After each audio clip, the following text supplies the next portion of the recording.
Admiral Samuel Collins stood at the observation deck of the U.S. Horizon, his weathered hands clasped behind his back.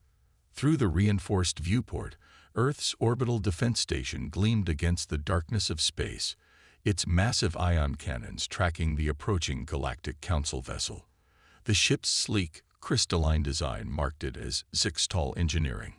All curves and transparent surfaces, beautiful but impractical in combat. "Admiral, the Council representatives are ready to dock," Lieutenant Anna Martinez said from her station. Her fingers moved quickly across the holographic display, checking and double-checking the combat simulation data they would present today. "All security protocols are in place." Collins nodded, his gray eyes never leaving the alien ship. After 30 years in Earth's Space Force, he had learned to trust his instincts. Something about this whole situation felt off. The Galactic Council had ignored humanity's requests for military cooperation for years, dismissing their combat techniques as primitive and unnecessarily aggressive. Now, after Earth forces had successfully defended 3 colony worlds from pirate raids, they suddenly wanted a demonstration. "Lieutenant, run another diagnostic on the simulation safeguards," he ordered. "I want no surprises today." The room hummed with quiet activity as the crew prepared for their visitors. Tactical displays showed the positions of Earth's defense fleet. 30 ships hidden in high orbit, powered down but ready. The Council had complained about the size of the escort, calling it paranoid and hostile. But Collins hadn't budged. They would play by Earth's rules here, or not at all.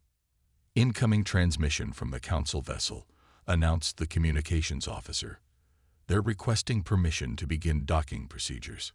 Collins straightened his dark blue uniform. "Grant them clearance, but maintain standard security protocols. No exceptions." The massive docking bay doors slid open, revealing the sterile white interior where the Council representatives would arrive. Medical scanners, weapons detectors, and quantum signature readers lined the walls. Every precaution the human military could devise to prevent espionage or sabotage. Through the internal viewing windows, Collins watched as the first delegates emerged. The Zixtal moved with their characteristic fluid grace, their crystalline bodies catching and refracting the light. Behind them came the massive Kurgth representatives, their armored exoskeletons clanking against the deck plates. Last were the Volcari observers, floating on their anti-gravity platforms, their numerous eyes taking in everything. "Interesting," Martins muttered, checking her readings. The Zixtal brought their military attaché. They said this was just a diplomatic visit. Collins allowed himself a small smile. "Of course they did, Lieutenant. They're here to learn our secrets, not share their own." He turned to face his crew. "Remember your briefings, people. Show them only what we've agreed to show. Nothing more, nothing less." The delegation made their way through security with minimal complaints, though the Zixtal military attaché, Sub-Commander Vexthor, made several sharp comments about the primitive scanning technology. Collins let them slide. Let them underestimate human capabilities. It had worked in humanity's favor before. The main presentation room had been prepared according to Council protocols. The ceiling stretched 3 stories high to accommodate various alien physiologies, and the atmosphere was carefully regulated for multiple species. At the center, a massive holographic projection system waited to display the combat simulations that had taken months to prepare. "Welcome to Earth Station Defense Command." Collins addressed the delegates as they took their positions. "We're honored by your interest in human military operations." High Counselor Zyra of the Zixtal inclined her crystalline head, sending rainbow refractions across the room. "The Council has noted Earth's recent successes against pirate forces. While your methods remain controversial, we cannot ignore the results." "Controversial," Martins whispered under her breath, just loud enough for Collins to hear. "We saved their shipping lanes." Collins cleared his throat. "Lieutenant Martinez will begin the demonstration with an overview of standard human combat tactics." Martinez stepped forward, her dark hair pulled back in a regulation bun, her movements confident as she activated the holographic display. The room darkened, and a perfect representation of the Centauri sector appeared above them, showing the recent pirate engagement in detail. As you can see, she began, human ships operate in what we call dynamic response units, unlike the standard Council doctrine of linear formation. The Sixtil military attaché interrupted immediately. Impossible. Your ship movements violate basic principles of space combat.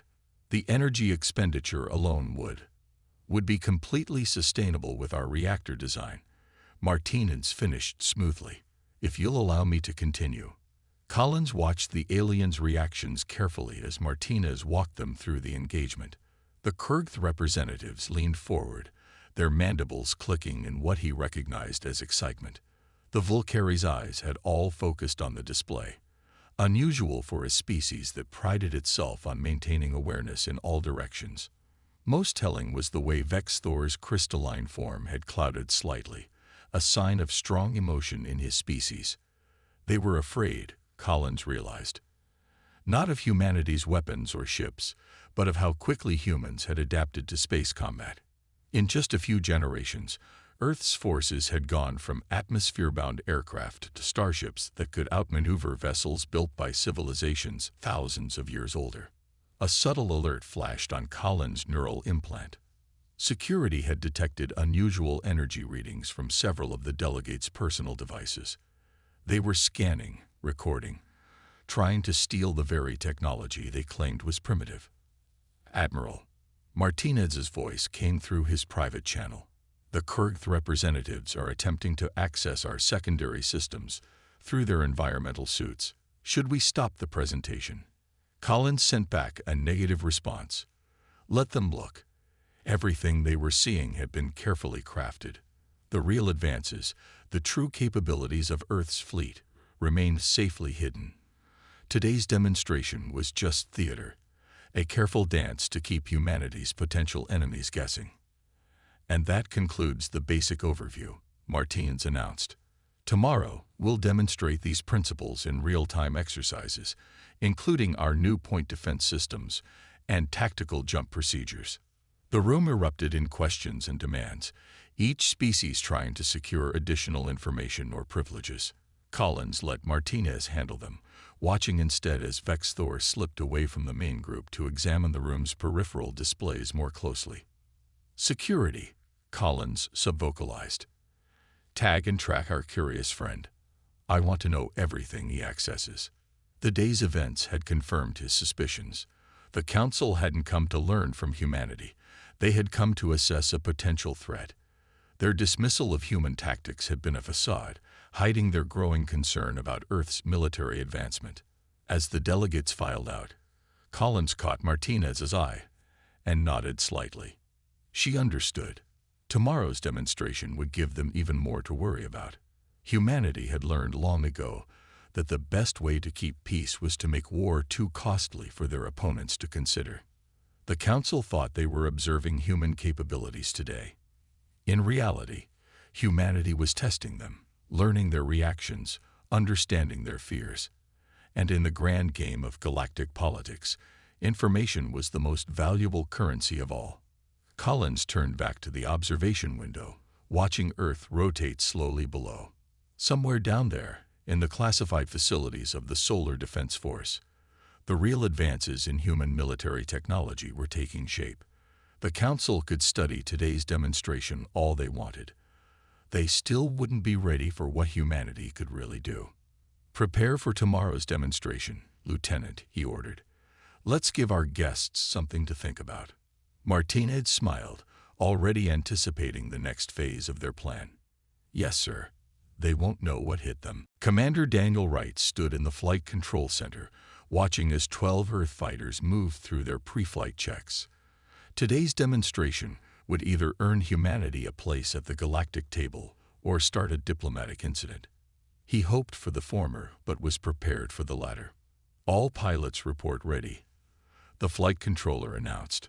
Through the massive windows, Wright could see the Council observation ship maintaining its position near the station.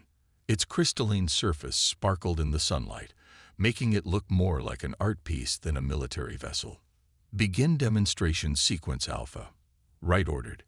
He turned to face the gathered council representatives. Distinguished delegates, what you're about to see may challenge your understanding of space combat dynamics. High Commander Vex Thor's crystalline form shimmered with what Wright had learned was barely contained impatience. We have observed countless combat demonstrations, Commander. I doubt your primitive approach will surprise us. Wright smiled politely. Then please, watch carefully. The fighters launched in perfect formation, following standard council doctrine. For the first few minutes, they performed basic maneuvers, nothing that would alarm their guests. Then Wright pressed a button on his control panel. Execute pattern Theta 7, he commanded. The Earth fighters suddenly broke formation. Instead of maintaining their neat lines, they scattered in 12 different directions. The council delegates gasped as the ships seemed to fly randomly, breaking every rule of conventional space combat. This is madness, Vex Thor declared. Your ships will lose cohesion. Their targeting solutions will be impossible to maintain. Wright kept his voice calm. Please continue watching. The fighters were now moving in what appeared to be chaos. They used the station's gravity field to slingshot themselves in impossible arcs. They cut their engines at seemingly random moments, letting momentum carry them while presenting minimal target profiles. They rolled and twisted in ways that would have made most alien pilots sick. How are they coordinating? One of the Vulcari observers asked, all of its eyes focused on different fighters. There's no pattern we can detect. That's because humans don't think in patterns, Wright explained. We think in possibilities. Each pilot is making independent decisions while working toward a common goal. We call it controlled chaos theory. The demonstration continued as the fighters began their attack runs on automated drones.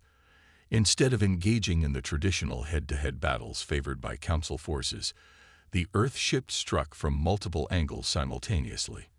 They used debris fields as cover, executed micro-jumps to appear in unexpected positions, and coordinated their attacks with a precision that seemed to contradict their chaotic movements. Impossible. Vex Thor's crystalline form had clouded completely now. These maneuvers violate fundamental principles of space combat. The T-forces alone would kill any pilot. Human pilots, Wright said with pride, can handle much more than standard council limits. We've evolved on a high-gravity world and developed technology to match our natural resilience. The Kurth representative, a massive being in an armored environment suit, stepped forward. Your pilots risk death with every maneuver. This is not warfare. It is suicide. Wright shook his head. There's a difference between taking risks and being reckless. Every maneuver you're seeing has been extensively tested and practiced. We don't gamble with our pilots' lives. We expand the boundaries of what's possible. On the main display, the fighters had regrouped for the final phase of the demonstration.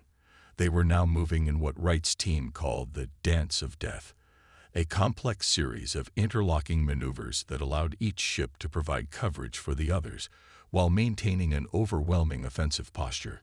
Stop this demonstration immediately, Vex Thor demanded. You are violating 17 different Council combat protocols. Protocols, Wright said quietly, written by species who have never faced the challenges we have. Earth was not invited to help write those protocols. We developed our tactics out of necessity, not tradition. The Vulcari observer raised a tentacle. Your methods are unorthodox, but we cannot deny their effectiveness.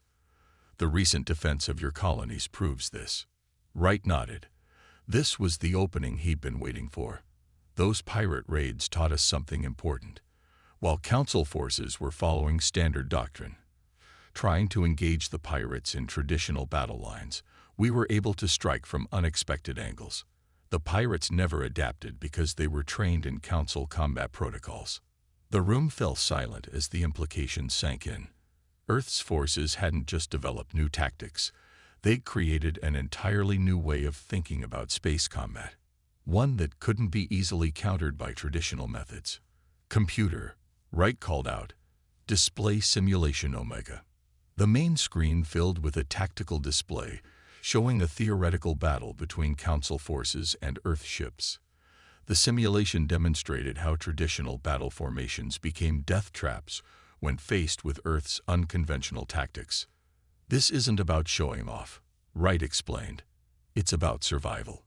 Humanity entered space late, surrounded by civilizations thousands of years more advanced. We couldn't match your technology, so we had to think differently." The Kurth representative clicked its mandibles thoughtfully. "You turned your weakness into strength. Because you couldn't build ships as powerful as ours, you made ships that could outmaneuver anything in space."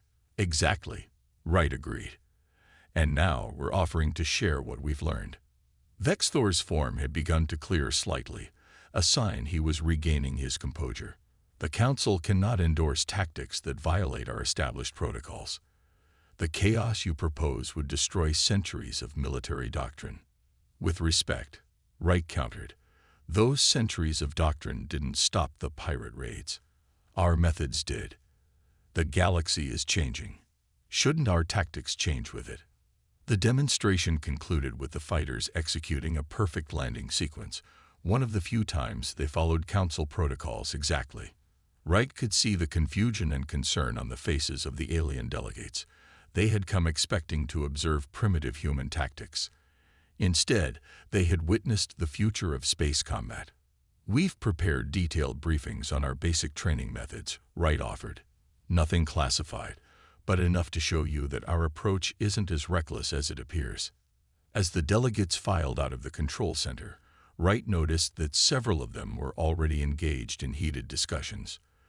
The Vulcari observers seemed particularly interested, their eyes darting between different tactical displays as they recorded everything they could. "Commander," his comm unit buzzed with Lieutenant Martinez's voice. "Security detected multiple attempts to access our combat computers during the demonstration. Should we be concerned?" Wright smiled slightly. "No, Lieutenant. They found exactly what we wanted them to find." He paused, watching the last of the delegates leave. "Prepare for Phase 3. I think we've given them plenty to think about." Through the window, Earth's fighters were powering down, their pilots probably already heading for the debriefing room. They had performed perfectly today, showing just enough to worry the Council without revealing humanity's true capabilities. The real question now was how the Council would react. Would they adapt and learn, or would they retreat behind their protocols and traditions? Either way, humanity had made its point.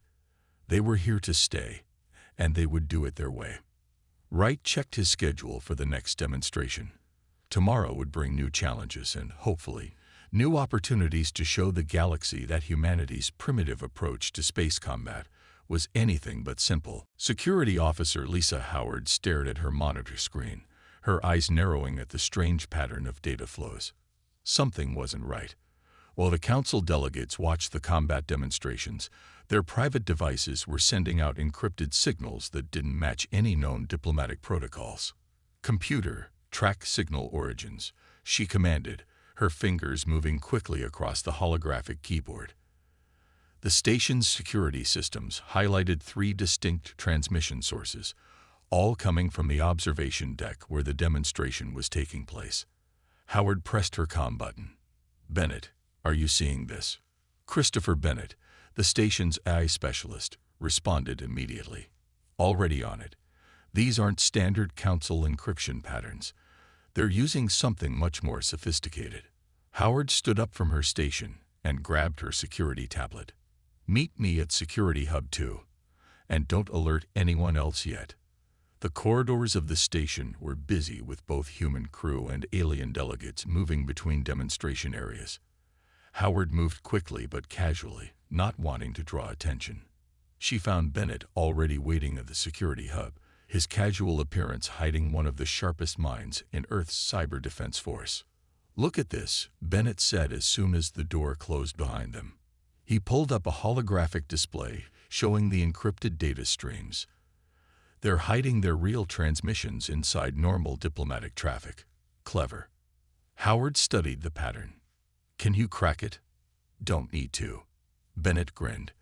"They're using a Kravac military-grade encoder. Only problem is, there aren't supposed to be any Kravak representatives at this demonstration.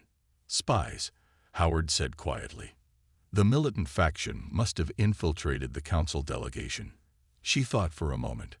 How much of our combat data have they stolen? Bennett checked his readings.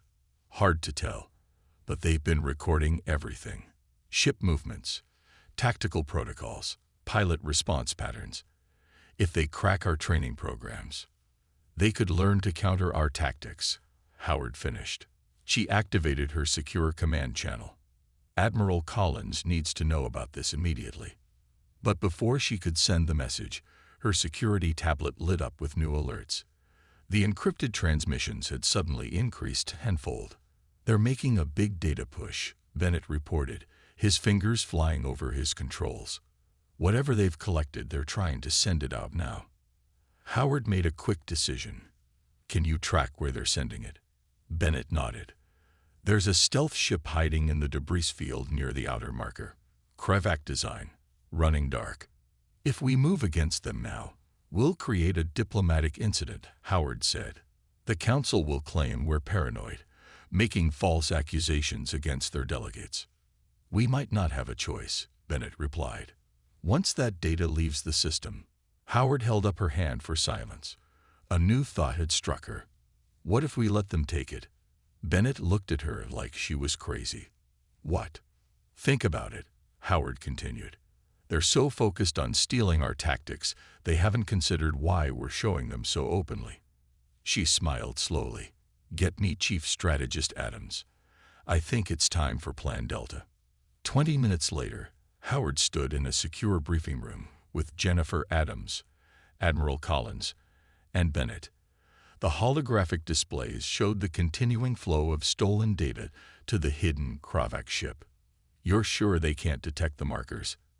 Adams asked Bennett. He shook his head. The tags are buried so deep in the data, they'd have to take apart every line of code to find them. By the time they realize what they've stolen, it'll be too late, Adams finished. She turned to Admiral Collins. Sir, this could work to our advantage. The Kravak think they're stealing our combat secrets, but they're actually giving us a direct line into their military networks. Collins studied the tactical display thoughtfully. And the council delegates? Any of them involved? 3, Howard reported. 2 Volcari observers and 1 Zixtal aide, all secretly working for the Kravak militant faction. Perfect, Adams said. When this comes out, it will destroy the Kravak's credibility with the council. They won't just be thieves. They'll be infiltrators who compromise the council's own diplomatic mission. Howard watched as more data flowed to the hidden ship. The Kravak spies thought they were pulling off a masterful heist, but they were actually walking into a trap. Every bit of combat data they stole was carefully crafted, realistic enough to be believable, but with subtle flaws that only humans would recognize. Sir, Bennett called out suddenly. The hidden ship is powering up. They're about to make a run for it. Collins nodded. Let them go. Our package is complete. Yes, sir, Bennett confirmed. Every piece of data they stole is tagged and tracked. The moment they try to integrate it into their combat systems, we'll know exactly where they are and what they're planning. Adams finished. And they'll have no idea we're watching. Howard felt a surge of pride. The Kravak thought humans were primitive, relying on brute force and chaos in combat. They hadn't considered that this apparent weakness might be hiding a much more subtle form of warfare. Keep monitoring the delegates, Collins ordered. Let them think their operation is still secret. The longer they keep transmitting, the more we learn about their networks, Howard agreed. She looked at the tactical display, where the hidden Kravak ship was starting to move. Should we inform Commander Wright about the change to tomorrow's demonstration? Adams smiled. No need. He already knows his part. Tomorrow's show will give our spies exactly what they're looking for, and a whole lot more they weren't expecting. As Howard returned to her security station, she couldn't help but feel satisfied. The Kravak had tried to steal humanity's combat secrets, not realizing that humans had turned their theft into a weapon. It was a lesson the militant faction would learn too late. Never underestimate a species that had turned their own limitations into strengths. The encrypted transmissions continued, each one carrying carefully crafted data that would lead the Kravak straight into humanity's trap. Tomorrow's demonstration would be even more impressive than today's, and this time, the real show wouldn't be in the combat maneuvers, but in watching their enemies take the bait. Howard settled in for a long night of monitoring. The hidden threat had been discovered, but the real operation was just beginning. Somewhere out there, the Kravak ship was racing away with what they thought was valuable intelligence. Instead, they carried the seeds of their own defeat. Status report, she subvocalized to Bennett through their secure channel. All tags active and transmitting, he replied. The Kravak ship just jumped to FTL. They're heading exactly where we predicted. Howard allowed herself a small smile. Sometimes the best defense wasn't in showing strength, but in letting your enemies think they'd outsmarted you. The Kravak were about to learn that lesson the hard way. Chief Strategist Jennifer Adams stood in the station's main control center, watching multiple holographic displays with careful attention. The stolen combat data was moving exactly as planned, spreading through the Kravak military networks like a virus. But this virus wouldn't destroy, it would reveal. Status update, she called out to her team. The Kravak vessel has reached their primary military base in the Centauri sector, Lieutenant Martinez reported. They're beginning to upload the stolen data to their main combat systems. Adams nodded, her face showing no emotion even though inside she felt satisfied. Everything was falling into place. Begin Phase 4. Let's show them what they really stole. The main screen showed a real-time simulation of how the Kravak would likely use the stolen combat data. Their ships would try to copy human tactics, thinking they had acquired the secret to Earth's success. What they didn't know was that every maneuver they learned was designed to fail in subtle but devastating ways. Message from the U.S. horizon. The communications officer announced. Admiral Collins says the council delegates are gathering for today's demonstration. Perfect timing, Adams said. She turned to Commander Wright, who had just entered the control center. Are your pilots ready? Wright smiled. They've been practicing these maneuvers for months. The Kravak won't know what hit them. On the tactical display, dozens of small dots represented Kravak ships beginning their training exercises. They were testing their newly stolen tactics, probably feeling very pleased with themselves. Adams watched as they attempted to copy the chaos pattern movements they had recorded yesterday. Look at that, Martine said, pointing to one section of the display. Their ships are already showing stress patterns from trying to copy our maneuvers. They didn't realize our tactics only work with human-designed ships. Adams checked her tablet as new data flowed in. The tagged information was sending back everything they needed to know about Kravak fleet positions, training protocols, and command structure, but more importantly, it was revealing who within the council had helped them. Signal from Security Officer Howard. Another officer reported. The spy network is crumbling. 3 council members have just received emergency calls from their governments. Adams allowed herself a small smile. Looks like some people have a lot of explaining to do. She turned to Wright. Begin the demonstration. Let's make it memorable. The observation deck was packed with council delegates as Earth's fighters launched again. Today's show would be different from yesterday's. Instead of demonstrating their actual tactics, the human pilots would perform a carefully crafted set of movements designed to spring the trap. Distinguished delegates, Adams addressed the crowd. Yesterday, you saw how Earth forces handle combat situations.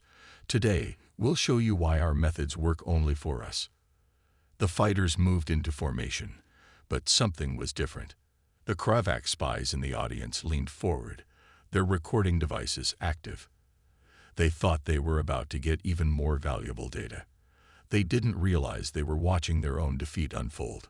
What you're seeing, Adams explained, is a demonstration of mirror-linked combat systems. Our pilots don't just fly their ships, they become their ships. This is why copying our maneuvers without understanding our technology is dangerous.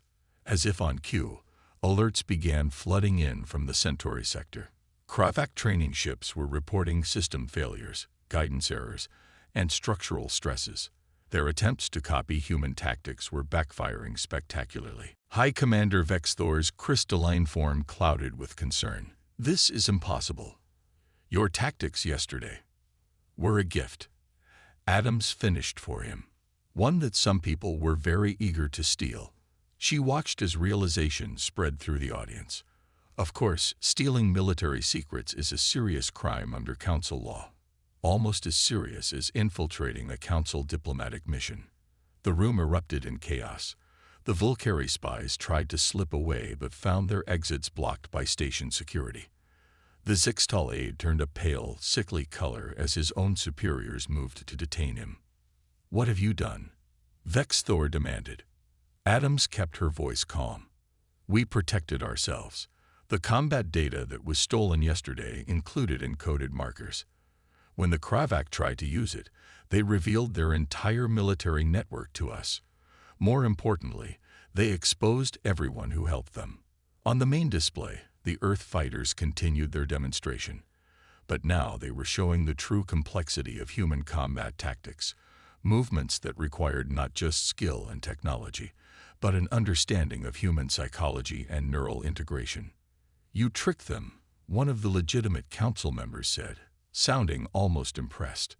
"We let them trick themselves," Adams corrected.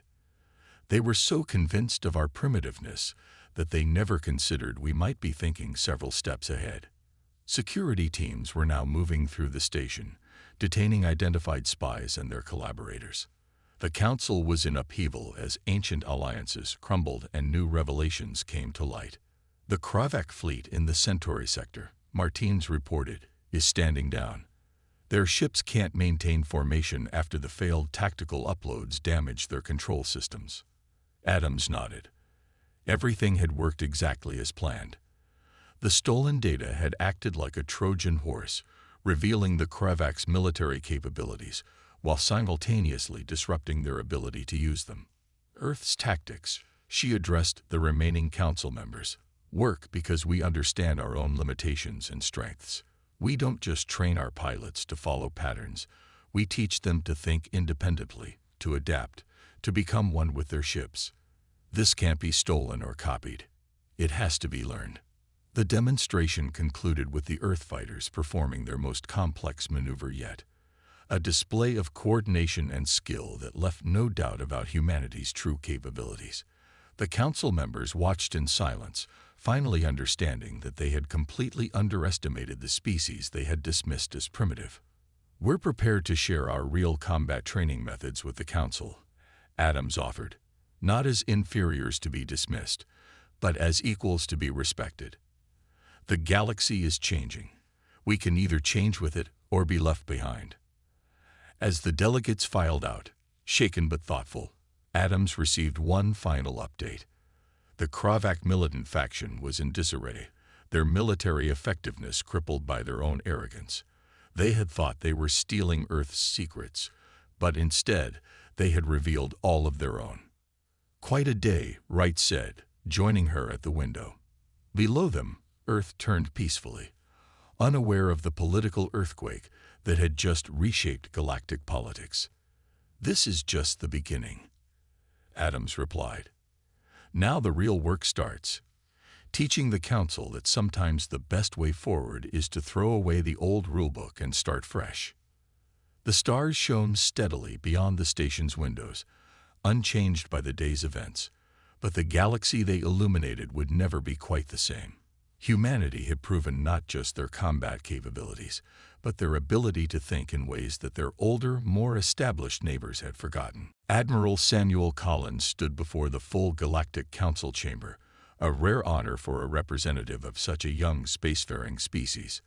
The grand hall sparkled with the natural bioluminescence of its ancient walls, and delegates from 100 worlds watched from their designated areas. This was the moment that would change everything. "Distinguished members of the Council," he began, his voice carrying clearly through the chamber's perfect acoustics. "3 days ago, we gathered to demonstrate human combat capabilities. Today, we meet for a different purpose. The evidence screens activated around the chamber, showing detailed records of the Kravak infiltration and its aftermath. Several council members shifted uncomfortably in their seats. The Kravak faction's attempt to steal our combat data revealed a deeper problem, Collins continued. Our galaxy has grown too comfortable with old ways of thinking. This nearly led to disaster. Lieutenant Martinez stepped forward, bringing up new displays showing the damaged Kravak ships.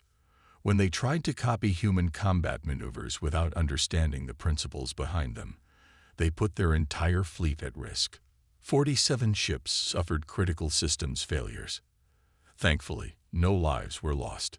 The Kravak representative, newly appointed after the previous one's arrest, lowered his head in shame. His people's militant faction had been thoroughly destroyed by their own arrogance. But we're not here to assign blame, Collins said. We're here to propose a solution. Chief Strategist Adams took the floor, her datapad projecting a new series of images. We call it the Galactic Defense Initiative. A complete overhaul of how we approach space combat and defense, combining the best aspects of all our cultures. The chamber erupted in murmurs. Such a major change to military doctrine hadn't been proposed in over 1,000 years. High Counselor Zyra raised her crystalline hand for silence. You suggest we abandon protocols that have maintained peace for centuries? She asked. No, Adams replied. We suggest we evolve them. The pirates that attacked our colonies proved the old ways aren't enough anymore. The galaxy is changing. Our defenders must change with it. Commander Wright activated a simulation showing new combat formations, combinations of council precision, and human adaptability. We've already developed training programs that work with different species' natural abilities. The Vulcari's multiple eyes make them perfect for monitoring complex battle spaces. Zixtal crystalline bodies can process tactical data faster than any computer. Kurg's strength and endurance complement human flexibility. And humans, asked a Kurg delegate, what do you bring to this initiative besides chaos? Innovation, Collins answered simply. The ability to look at a problem from angles no one else has considered. We bring change, yes, but controlled change, directed toward making all of us stronger. Security Officer Howard stepped up next, her uniform displaying her new rank as head of Coalition Security. We've already begun identifying weaknesses in our combined defensive networks. Working together, we can close gaps that have existed for centuries. The chamber's mood was shifting. Where there had been suspicion, now there was interest. Even the most conservative council members were paying close attention to the displays. The recent incident proved something important, Collins continued. When we try to copy each other blindly, we fail. But when we learn from each other, adapt, and combine our strengths, we become something greater than the sum of our parts. Christopher Bennett, now serving as Chief of Joint Technology Integration, brought up the final displays. They showed the new training facilities already under construction in Earth orbit. We're prepared to host the first class of multi-species tactical officers, he announced. Every member world is invited to send their best. Together, we'll develop combat doctrine that works for everyone, not just a single species or tradition. High Counselor Zyra stood, her crystalline form catching the light. This is an ambitious proposal, Admiral Collins. It would fundamentally change how our civilizations approach defense and combat. Yes, Collins agreed. But consider the alternative. The pirates grow bolder. Rogue factions like the militant Kravak arise because they see our rigid adherence to tradition as weakness. We must adapt, or we will fail. The council chamber fell silent as the members considered the proposal. Collins watched their faces, seeing the same realization he had come to months ago. The galaxy was changing whether they wanted it to or not. The only question was whether they would help guide that change or be overwhelmed by it. I move we put this proposal to a vote, Zyra announced. The creation of a Galactic Defense Initiative, led jointly by Earth and the Council, with the goal of modernizing our combined military capabilities. The voting lights began to flicker across the chamber. green for approval, red for rejection. Collins held his breath as the colors spread from section to section. Motion carries, Zyra declared, with 78% in favor. The chamber erupted in excitement. Species that had barely acknowledged each other for centuries were suddenly engaged in eager discussion about the possibilities ahead.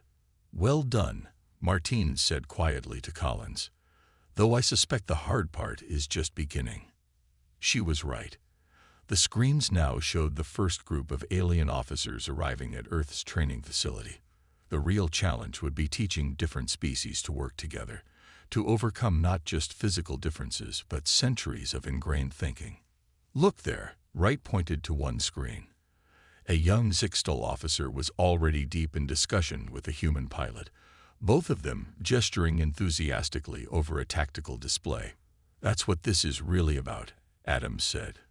"Not just teaching them our ways or learning theirs, but creating something new together." Collins watched as more scenes of cooperation played out across the screens. This was the future they had hoped for, not humanity dominating or being dominated, but all species growing stronger together. "Send word to the training center," he ordered. "Begin phase 1 of the integration program. It's time to show the galaxy what we can really do when we work together." As the council session ended, Collins took one last look at the chamber. The old era of rigid doctrine and isolated species was over. A new age was beginning, one of adaptation, innovation, and unity. "Admiral," Martine is called. "The first Joint Training Squadron is ready for inspection." Collins smiled. Yesterday, they had shown the galaxy why human combat tactics couldn't be stolen. Today, they would begin teaching willing allies how to truly understand and adapt those tactics for themselves. The galaxy would never be the same, and that was exactly what they had hoped for.